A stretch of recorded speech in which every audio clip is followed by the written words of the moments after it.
Hello everyone, this is Ashutosh Tiwari. Welcome you all. स्वागत है आप सभी का आज के इस बेहतरीन सेशन में, जहां एक जानकारी लेकर आपके लिए आए हैं। आपको पता है कि नई नियमावली जो है उत्तर प्रदेश में जो शिक्षक भर्ती के लिए है, वो नई नियमावली जारी कर दी गई। काफी दिनों से ये चर्चा चल रही थी कि एक नया आयोग गठित होगा जो प्राइमरी से लेके उच्चतर तक की सारी वैकेंसीज कराएगा, हायर तक की सारी वैकेंसीज टीचिंग सेक्टर में कराएगा। तो फाइनली वो ड्राफ्टिंग हुई, फिर कमेटी बनी, फिर उसके मेंबर्स आ गए ना। बाकी सारे जो प्रोसीजर थे वो हो गए, लेकिन उसके साथ साथ एक नियमावली आ गई जिसने थोड़ी सी टेंशन बढ़ा दी। नियमावली आ गई तो ये तो समझ में आ गया कि आयोग फंक्शन में आ रहा है धीरे धीरे। और अब जो है, जो वैकेंसीज लंबित हैं उन पर काम होगा बहुत तेजी से। लेकिन इस नियमावली ने कुछ चीजों पर बहुत ज्यादा परेशान कर दिया अभ्यर्थियों को। एक तो पहला मामला जो बीएड और बीटीसी वाला है, कोई स्पष्टता अभी नहीं है यहाँ कि ये उस पर क्या स्टैंड लेने वाले हैं। तो वो तो जब वैकेंसीज पर आएंगे या वो जब भर्ती पर आएंगे तो संभवतः उस पर बात करेंगे। दूसरा ये है कि एक अच्छी खबर है कि इंटरव्यू हटा दिया गया है ना, पीजीटी से भी। टीजीटी से तो पहले भी हट गया था। यूपी टीजीटी में इंटरव्यू तो पहले भी हट गया था। यूपी पीजीटी में इंटरव्यू होता था, लेकिन अब उसको भी हटा दिया है।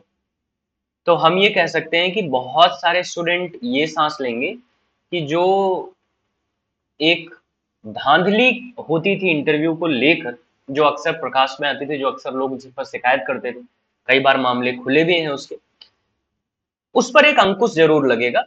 रिटन एग्जाम के थ्रू ही भर्ती होगी और इंटरव्यू खत्म कर दिया गया। यूपी पीजीटी के एग्जाम में भी अब इंटरव्यू नहीं रहा।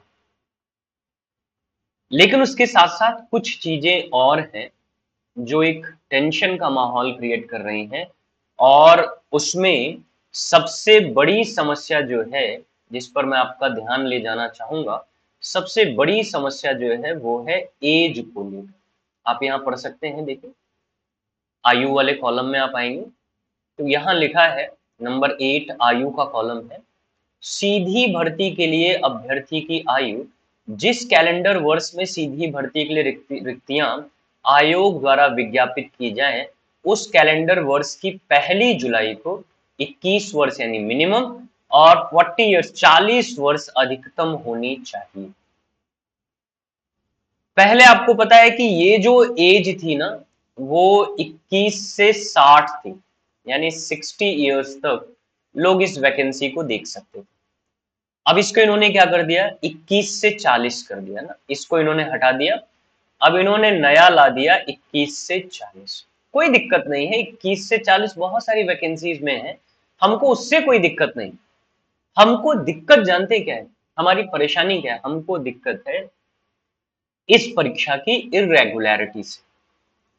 आपको पता है कि 2021-22 में फॉर्म भरा गया है यूपी टीजीटी पीजीटी का, और हम 2024 में हैं, और अभी चुनाव तक यानी मई तक तो कुछ भी होने के चांसेस नहीं दिख रहे। दो दो तीन तीन साल में एक बार आप वैकेंसी करा रहे हैं ना, आप वैकेंसी एक बार में निकाल रहे हैं, दो दो तीन तीन साल में परीक्षाएं होने में 3 साल बीत जा रहे हैं। तो ऑब्वियस है ये जो आपने एज घटाई है ना, ये बहुत मायने तब रखने लगता है जब आपकी वैकेंसीज इरेगुलर। अगर आप हर साल वैकेंसी निकालते तो ये मायने नहीं रखता, लोग स्वीकार कर लेते। बहुत सारे टीचिंग एग्जाम्स है जहां 40 ईयर्स है, बहुत सारे टीचिंग एग्जाम्स है जहां 30 ईयर्स है ना, 30 साल भी एज है। डी ट्रिपल एस भी आप देना तो 30 साल ही एज है मैक्सिमम। लेकिन वहां पर स्टूडेंट इसलिए कुछ नहीं बोलते क्योंकि एक तो उन्होंने शुरू से इसको रखा है, दूसरा उनकी भर्तियां रेगुलर। आपके यहाँ तो बहुत इरेगुलर है। हाँ, आप ये दावा जरूर कर रहे हैं कि हम वैकेंसीज रेगुलर लेके आएंगे। भैया अब लेके आओगे ना, अभी तक जो लोग बर्बाद हुए उनका क्या होगा। जो लोग पिछले 10 साल में मात्र 2 या 3 वैकेंसी ही देख पाए हैं उनका क्या होगा, वो कहाँ जाएंगे, वो कैसे करेंगे। इस पर भी ध्यान देना चाहिए। तो ये एक चीज है जो एक्सेप्टेबल नहीं हो रही, मतलब ये स्वीकार नहीं हो पा रही है कि आप एज कैसे घटा सकते हैं। अब ये भी उम्मीद है कि जब फाइनल ड्राफ्टिंग हो जाएगी, जब सब कुछ फाइनलाइज करेंगे, तो उम्मीद है इसमें कुछ रिलैक्सेशन देखने को जरूर मिलेगा। ऐसी उम्मीद है कि कुछ रिलैक्सेशन देखने को मिलेगा। बट क्या वो रिलैक्सेशन उतना काबिल होगा जितना होना चाहिए। बहुत सारे लोगों का ये भी तर्क है कि 40 साल के बाद कोई वैकेंसी देखेगा क्यों? अगर 40 साल तक जॉब नहीं हुई तो फिर वो अपनी फील्ड चेंज करे, कुछ और करेगा अपनी आजीविका के लिए ना। ठीक है, करेगा। लेकिन हम जिस सिनेरियो में हम रह रहे हैं ना, वहाँ ये है कि अगर हम कोई जॉब भी कर रहे हैं, कहीं कुछ कर भी रहे हैं, तो भी हमारे दिमाग में एक सेकंड थॉट चलता है कि एग्जाम देते रहो, अगर हो जाएगा तो लाइफ सेट हो जाएगी। मैं एक मिडिल क्लास मेंटालिटी की बात कर रहा हूँ जो हम लोगों के साथ चल रही है, जहां हम गवर्नमेंट जॉब को ही सब कुछ मान के चलते हैं। अब वो मेंटालिटी तो आज तो चेंज होनी नहीं, क्योंकि वो तो रूटेड है, हमको बचपन से वही चीज सिखाई गई। तो ठीक है, आप नई चीजें लाएंगे, आने वाली जो पीढ़ियां हैं वो रोजगार से ज्यादा इंटरप्रेन्योरशिप पर जोर देंगी, वो दूसरी चीज है। हम उस पर बात नहीं कर रहे, हम अभी की बात कर रहे हैं। अभी जो लोग इस सिचुएशन में फंसे उनका आप क्या करें? तो ये जो एक चीज है वो बहुत बड़े टेंशन की बात है कि आपने एज कम कर दी है, 40 साल कर दी है। वो भी तब जब आपकी वैकेंसी 3-3 4-4 साल फंसी रह जा रही है। 3-3 4-4 साल आपकी वैकेंसीज फंसी रह जा रही है, तब ये हाल है। आपको पता है 2018-19 के बाद सुपर टेट आया ही नहीं। 2018-19 के बाद सुपर टेट आया ही नहीं, तो सुपर टेट अब आप सोचिए कि 18 अगर जोड़ ले, 6 साल या 5 साल, 6 साल हो गए। तो ऐसे तो फिर काफी लोग ऐसे होंगे जो बैठे बैठे ओवर एज हो जाएंगे। मतलब वो ना फॉर्म भर पाएंगे ना परीक्षा दे पाएंगे, ओवर एज हो जाएंगे बैठे बैठे। ये थोड़ा सा इलॉजिकल लग रहा है। इस पर उम्मीद है कि शासन एक बार फिर सोचेगा। बाकी सारी चीजें वैसी ही हैं जो पहले आपको जैसे जिस तरीके की शर्तें आपकी थी वो पहले की तरह थी। एक चीज इन्होंने साफ कर दी, मैनेजमेंट कोटा तो आपको पता है ये पूरी तरीके से खत्म हो चुका है। सीधी भर्ती से ही टीचर्स जाएंगे ना। 100% प्रिंसिपल जो है वो सीधी भर्ती से जाएंगे। प्रवक्ता 50% सीधी भर्ती जाएंगे, 50% प्रमोट होके आएंगे ना। जो टीजीटी के हैं वो 100% आयोग के माध्यम सीधी भर्ती से जाएंगे। तो अब ये है कि बहुत सारी चीजें जो धांधली वाली थी उन पर बहुत ज्यादा रोक लग गई। लेकिन वही एक चीज है जो बार बार खटक रही है, और वो है इस एज ग्रुप को लेकर जो समस्या। बाकी सारी चीजें आपकी सेम है, जैसे चल रही थी वैसे ही आपकी है। सारी चीजें उन्होंने कर दिया। अब उम्मीद ये है कि इस आयोग के गठन से एक तो परीक्षाएं जल्दी जल्दी हो ना, टाइमली हो, जल्दी ज्वाइनिंग हो, और सही तरीके से हो, सुचारू रूप से हो, बिना किसी धांधली के हो। जो इन्होंने दावा किया है कि हम इसलिए एक आयोग गठित कर रहे हैं ताकि हम परीक्षा को सुचारू रूप से करा सकें।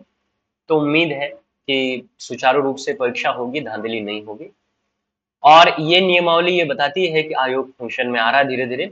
और चुनाव के बाद आफ्टर मई कमर कस लीजिए, एग्जाम आपका मई में तो चुनाव ही होगा, मान लीजिए जून तक तो चला जाएगा, सरकार के गठन और उन सब में सब व्यस्त रहेंगे।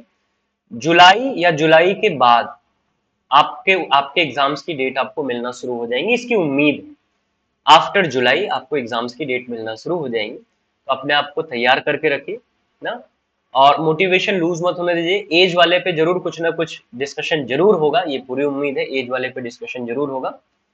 अपने आप को मोटिवेटेड रखिए, पढ़ाई करते रहिए, ताकि एग्जाम की डेट जैसे अनाउंस हो आप पूरी तरीके से प्रिपेयर्ड रहें अपने इस एग्जाम के लिए। बाकी कोई भी नई अपडेट होगी तो बिल्कुल आपके लिए लेके फिर आएंगे। मिलते हैं फिर अगले सेशन में, तब तक के लिए लेते हैं विदा। स्वस्थ रहिए, मस्त रहिए, हंसते मुस्कुराते रहिए, और अपनी पढ़ाई जोर शोर से करते रहिए। अब एकदम अंतिम समय में आप हैं, अब एग्जाम की डेट आएगी चुनाव के बाद, तो लगे रहिए, निश्चित तौर पर सफल होंगे। Thank you so much, best of luck.